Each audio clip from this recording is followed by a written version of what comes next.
A Plaguelands Media production.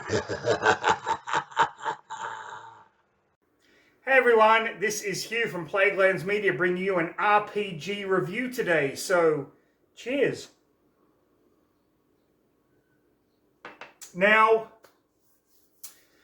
at the end of last year, last semester, I kind of had a little bit of I wouldn't say a meltdown, but what happened was I let work get on top of me. I work at a university and I kind of spread myself a little too thin. I was doing too much with my classes and course design and things like that.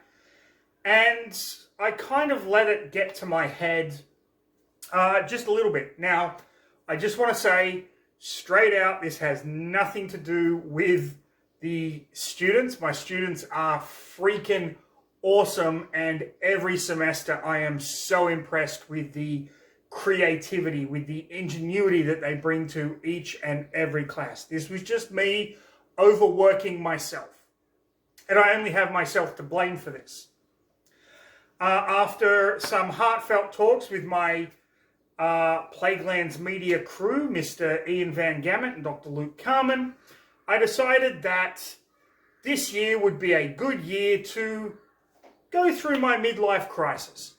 Why not? I was overworked last semester. Why not have a midlife crisis now? It's the right time for it. Granted, I pretty much thought I had my midlife crisis at the age of 15 because I didn't expect to live past 30, but hey, that's just me. So this year I decided to have a midlife crisis, which I'm doing right now, which is fantastic. It is absolutely fucking phenomenal. If you haven't had a midlife crisis, gentlemen, you should have one. It's great. Now, most people, when they go through a midlife crisis, they go out there and they buy a flashy sports car or something like along those lines, and they try to be younger and they get Botox in their testicles or whatever. I don't really know. I didn't actually look this up before I decided to make this video. But what I decided to do for my midlife crisis was think about the things that used to make me happy and then try and get back into that. And the first thing I thought about, of course, Dungeons and Dragons.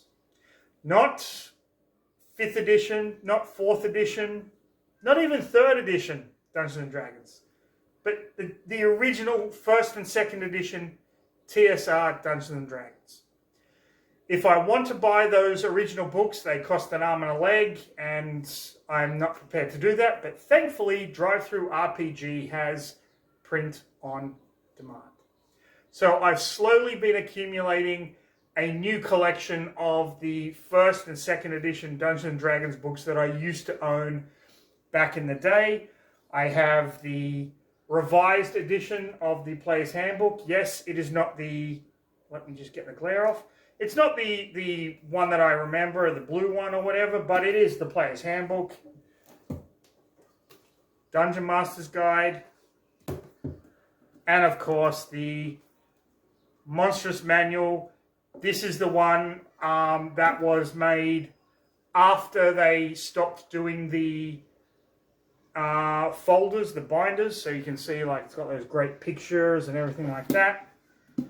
I even managed to get a copy of the 1st edition Dragonlance Adventures hardcover, which is so iconic to me in so many ways. And heck, why not? The Night Below and Underdark campaign.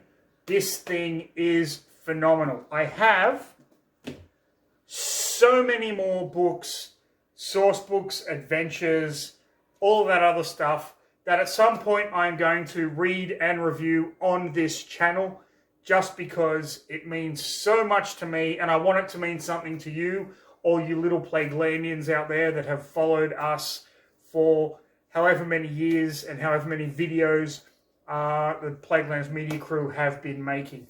But that's not what this video is today. This video is a boxed set that I never actually owned back in the day, but always wanted. Now, when you do print on demand, they don't send you the box with everything. They just put it all in one hardcover book. So some of you might not like that. To me, I don't care.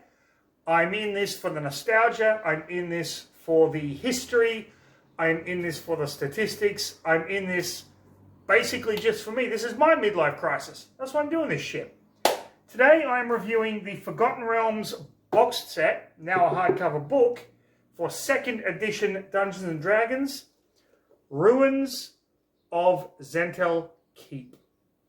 Now, I will go into more detail as to what Zhentil Keep is, who the Zhentarim are, why is it in fucking ruins, but there are going to be some spoilers, namely because one of the books that came in the box set had some scenarios, some adventures that Dungeon Masters could run, and I will be going briefly over them, but not in a lot of detail. Although if you pause the video, you are going to see some spoilers and things like that. So I'm just going to give you a little bit of a warning, but let's get straight into the next episode. You know what? This isn't really read a fucking book, people, but as I did read this, it is going to be a next episode of Read a fucking book. Read a fucking book. Read a fucking book. People. So, this is the print-on-demand hardcover version of Ruins of Zhentil Keep, a box set that I never owned but always wanted to. I always saw it when I would go to Sydney to pick up some D&D stuff from the hobby stores down there. Now, the cover, of course, you have the Burn Bones. That's a new monster that is contained within this boxed set. Fantastic cover. Now, the box set came with, I believe, 2 books and a whole lot of maps and stuff. And they've just all contained it in this hardcover. So we have the campaign book written by Kevin Malka and John Terra, I believe. A fantastic piece of art here. I believe this would be Manshun. And what you get is basically a complete rundown of Zhentil Keep as it was, as it is, and the history itself.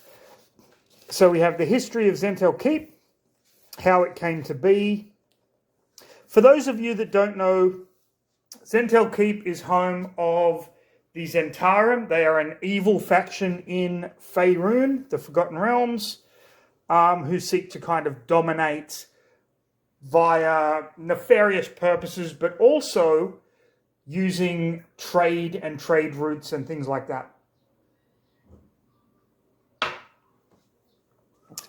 So you get kind of the history, how the city kind of grew into where it is, how the various factions in the city kind of got their places of power and things along those lines, up until the destruction of Zhentil Keep, and that happens with the rise of Cyric as the new kind of major deity, having taken on the portfolios of Bane, Baal, and Merkel. If you have no idea what I'm talking about, go back and watch my book reviews on Shadowdale, Tantris, and Waterdeep to get the full story there. Then we have the timeline of Zhentil Keep, which is quite interesting. Who the Zhentarim are, the Black Network. We can see that they're led by 3 kind of major forces. Vizair Shembril, who is a cleric, Lord Manshun, who is a wizard, and Semimon, who is also a wizard. And they are kind of all have their power base within the Zhentarim themselves, and they're kind of all working to undermine one another in some way. And then we have the different bases. So Zhentil Keep is the main base. Then we have Darkhold and the Citadel of the Raven, which is kind of cool, like how all of these bases kind of came about. It's a lot of fun reading this. Then we have the people that are opposed to the Zhentarim. So we have the Cult of the Dragon. the Cult of the Dragon is one of my favorite evil factions in the Forgotten Realms, and I will be doing a review on the Cult of the Dragon source book because it is really cool, but they pretty much were the ones that created the concept of the Dracolich. The Harpers, the good in the realms, the High Imperceptor of Bane. Bane was kind of the major god that was worshipped in Zhentil Keep, but then there was this kind of mini civil war thing happening. Really kind of interesting. Knights of the North. Let's see, will this help? Yeah, that's a bit better.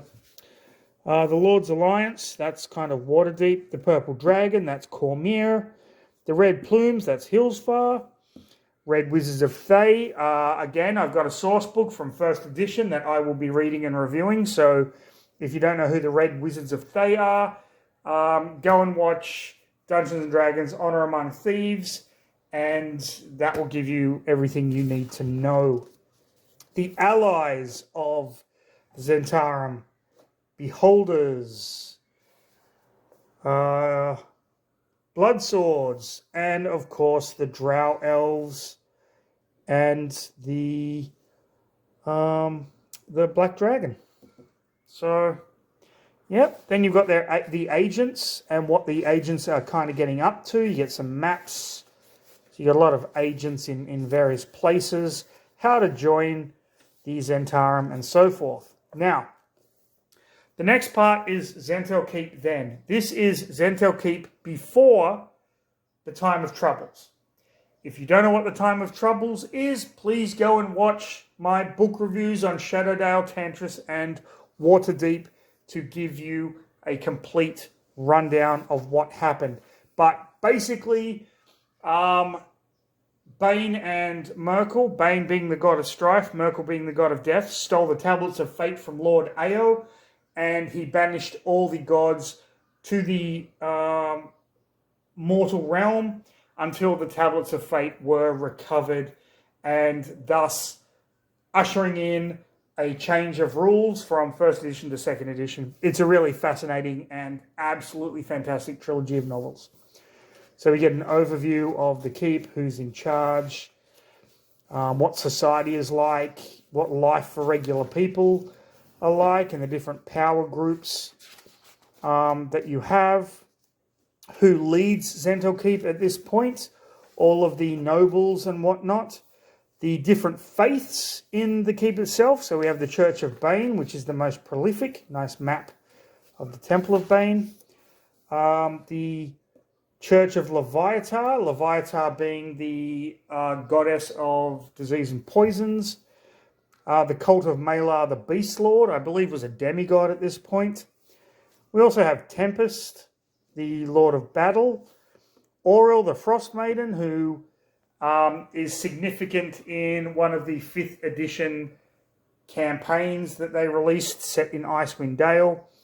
Umberly, the Black Queen, she's the goddess of the sea. And Timora, the Lady of Luck. And then you have different places of interest within Zhentil Keep, and you can find these on kind of the map. We have the Tower of Zarshembrol, the Tower High. Now, Zhentil Keep now, this is after the Time of Troubles, where Cyric, who has taken on the mantle of 3 of the evil gods, decides that he wants to write a book called the Crenshinabon, I believe, or Crenshinadad, something along those lines. But anyway, this book is going to be a magical text that whoever reads it will immediately worship Cyric. And Cyric's goal is to usurp the followers of every other god in the realms and become the ultimate power and control the realms. And ultimately, it ends up kind of driving him mad. But this is the keep now. It's been ruined by raids, by dragon fire, by giants. And it's basically just a shell of its former self. But it's still fucking awesome, in my opinion. So we get some new power players, some new rulers of Zhentil Keep, because the 3 head rulers back in the day was Semimon, Manchun, and Xiao Shembrel. They've kind of been usurped by these 2, and these 2 are actually, I believe, Batizu, which are demons from the lower planes, and they are the ones that are now ruling Zhentil Keep. So you've got a lot of changes to it. Things that are gone, things that have just sprung up, and you get quite an interesting kind of look at what Zhentil Keep is like right now and the shape of things to come. So this is basically what other countries, states and things like that are kind of doing to stop Zhentil Keep. Then we have the Hall of Knaves, Desmonda. She is actually a Batizu who is one of the rulers. We've got Xiao Shembrel. And you get all their stats, which is good. Human female fighter level 2. Thaco, which is 2nd edition to hit armor class 0. Which will make sense when I go through some of the other stuff. We don't do that anymore with D&D. Thaco is a thing of the past, but I really liked it. I thought it was really good. So we get the stats for Xiao Shembrel. Lord Orgoth, who is the other Batizu. And then you get his Batizu stats there. Manchun. Semimon. Which, really cool. I like that you get their 2nd edition statistics. You can throw them into a campaign. Do whatever you want with them. Although I highly doubt that people are probably going to use them. For me, I would love to run an older D&D campaign using the old rules. Don't get me wrong. I know Wizards of the Coast have fucked up a lot. I still enjoy 5th edition. The only edition I didn't like was 4th, and that was because it was mainly miniature-based, which wasn't something that sit well with me because I always do the theater of the mind kind of stuff. So, yeah, but I love having their stats. I just think it's fucking awesome. Now it goes into the New Realms powers. These are kind of the shifting gods. So, of course, we have Cyric. One of my players back in the day was a dark elf cleric of Cyric. Some of the funniest role-playing moments were with this guy. It was his first time playing Dungeons and Dragons, and he immediately took to this. And me as a games master or a dungeon master or whatever you want to call it, keeper, whatever, so long as they can justify their character choices and role-play it out, I'm good with it. Like, I don't like putting restrictions on players' imaginations. Yes, it might hurt the party. Yes, it might be a little weird, but ultimately the players are there to just have fun. And I just want them to have fun, because when they're having fun, I'm having, I guarantee you, more fucking fun than they are. This guy was a dark elf cleric of Cyric, and the other characters didn't follow Cyric and were not evil as such. They weren't good, but they just weren't evil. However, this cleric, if they wanted healing from him, he demanded a tribute. It was the funniest stuff I have ever seen. And there was one instance they were in, okay, I can't believe I'm going to say this, Sigil in the Planescape, the main city in Planescape. I always called it Sigil, and I will always call it Sigil. Sigil just sounds stupid to me.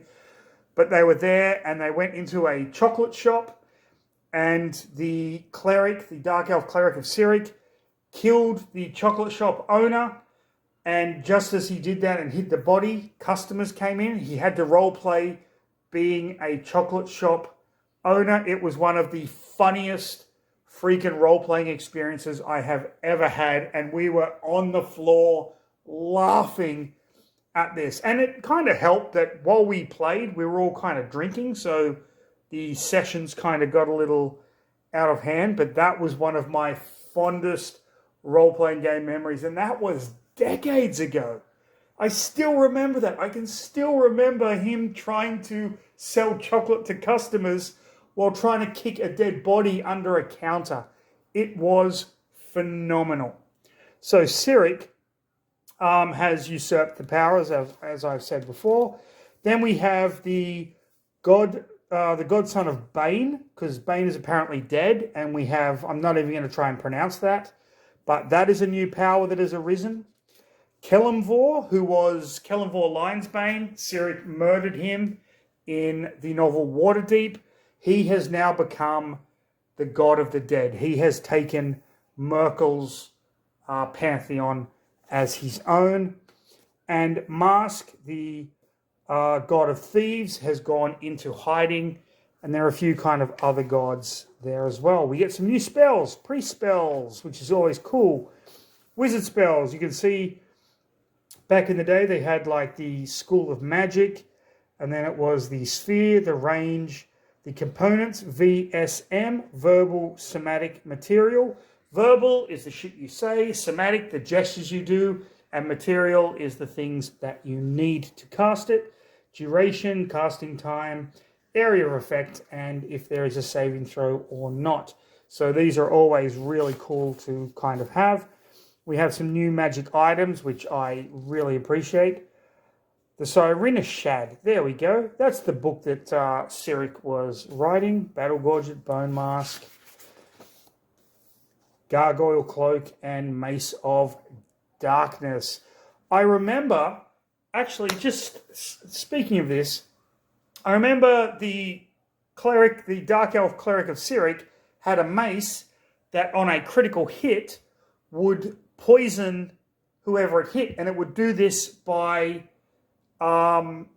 like opening and kind of biting down on whoever it hit and injecting venom into them, which I have no idea why that was a thing, but it was a thing, so I used it. And one of the characters was stuck inside a shambling mound, and the cleric was trying to free this character and ended up inadvertently hitting the character and poisoning him. And we at the table, we just fucking lost it with laughter. It was the best dice rolling I have ever seen. It was a natural 1 to miss the shambling mound but hit the character, and then a natural 20 to poison the character in the shambling mound. Absolutely hysterical. This is why tabletop role-playing is so much fun, but also so important. These are the memories that we make. And sure, people will go, well, it didn't really happen, blah, blah, blah. Yeah, it did to us. It happened to us. I can remember in high school, the group that I played with, one of our friends wanted to join the group because we were talking about an adventure that I'd run the previous weekend, and he was like, you're talking about it like it actually happened. And we're telling him it did. It happened to us. This is why AI is fucking ruining people's imaginations, and tabletop role-playing games should be making a huge comeback like they did with the COVID pandemic when everyone was stuck at home and whatnot.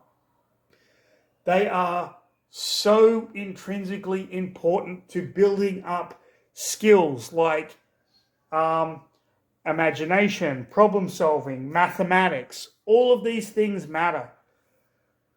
Sorry, I'll get back to the review. Just went on a little rant. Now we have the adventure book. Again, this is the Burning Bones from the cover of the box set. And I'll just quickly skip through this. We get 3 adventures. We get Felled Hopes, what is that? Sinister Convictions and Buying Time. And I'm not going to go through these because people might want to play them. Sinister Conviction. Great artwork in this. Buying Time. So you get some character art, some maps and stuff like that.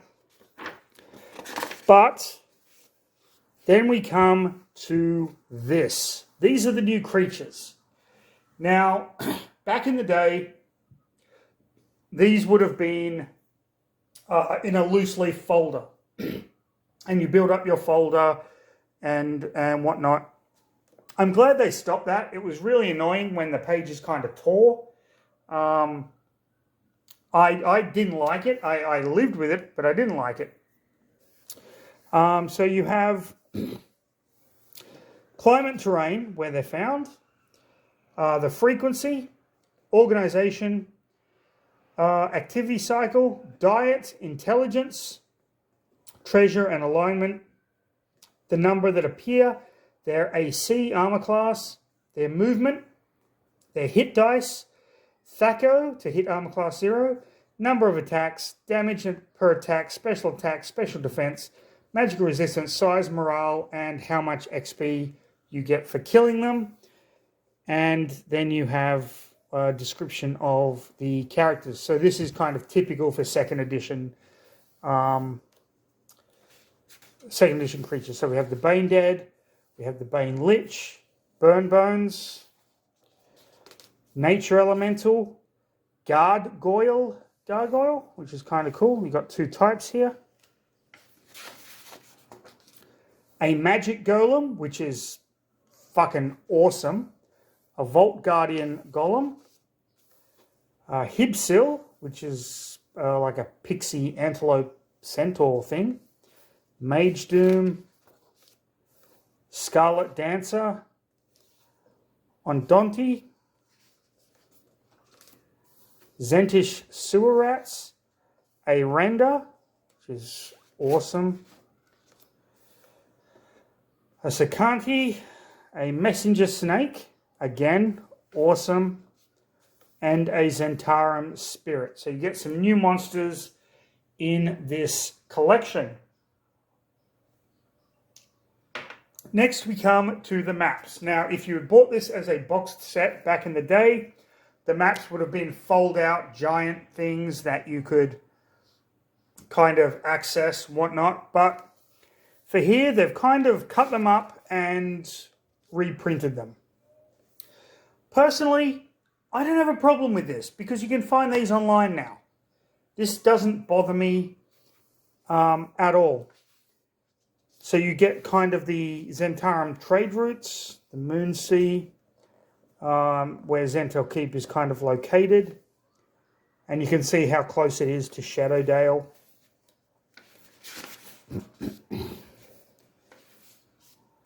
So you get all of the kind of influences that the Zentarum have kind of pictured on these maps. You get a map of Zhentil Keep before the time of troubles with the table there, everything kind of marked out with numbers and whatnot.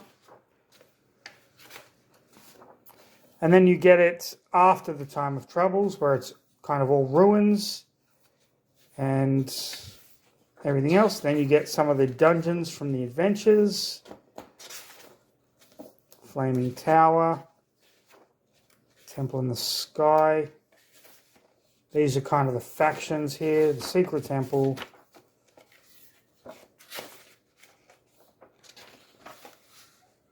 The Lair of the Black Dragon.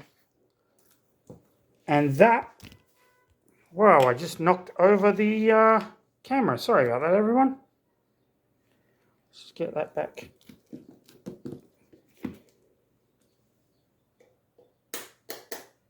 That is Ruins of Zhentil Keep, the box set. Would I have been happy had I purchased this back in the day? Oh, hell yes. Abso-freaking-lutely, I would have loved this thing. Reading the history of Zhentil Keep, reading about characters that I have known about, that I've read about in novels, is just relaxing. It's so relaxing to me. I loved every part of this. Would I ever run these adventures that are contained within here in an existing campaign? Holy shit, yes. Nothing about this is a waste of your time. Nothing about this is a waste of your money. This is a boxed set that is so reminiscent of the top tier quality products that TSR were bringing out back in the day. If you are interested in 2nd edition D&D, if you are interested in setting a campaign in and around the Dale lands with the Zhentarim as the main kind of force of evil, get this. Go to Drive-Thru-RPG, pick this up. I cannot recommend this enough. This is the first of, I guarantee you, what is going to be many 1st and 2nd edition RPG book reviews. I hope you enjoyed this. If you did, like, subscribe. If you played 2nd edition or 1st edition, leave a comment down below. Tell me some of your best experiences with the game. If you're only getting into D&D or tabletop role-playing, it doesn't have to be D&D. Put in the comments the things you like, the experiences you've had. Let me know your stories. I would love to know what all you little Plaguelandians out there are doing in the tabletop role-playing community. And it is a community. People come together with this stuff, and that is the point. We are sharing our stories. With that said, I'm going to leave it here. Stay safe. Have a fantastic rest of your day. But most important of all, and I cannot stress this enough, everyone, roll some fucking dice, people.